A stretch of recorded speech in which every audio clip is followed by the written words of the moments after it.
Şəmkir elindən, adı düşməz dilimdən. Oradan gözəl bir xanım, çox dəyərli bir canım. Mira xanımımızdan, daim yaddaşımızda. Dinləsən bu yazardan, hifz eləsin nəzərdən. Şəmkirin var yaylağı, cənnət kimidir bağı.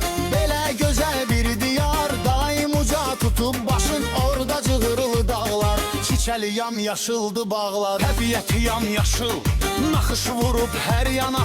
Gözəllikdə tək fəsil, səs salıb bu məmləkət.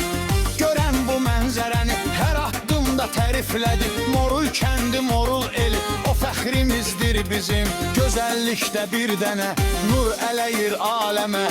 Miradı tək xanımla o qəlblər gəlib gücə. Gülüşü yaz ətirli, açsın gül çiçəklər o. Nur çiləsin hər yana, heyran etsin gözlər o. Qəlbi təmiz, sözü düz, nurlu olub ona üz. O Şəmkirin incisidir, qismətli, hünərlidir. Duruşu, tərbiyəsi, hörməti var dərində.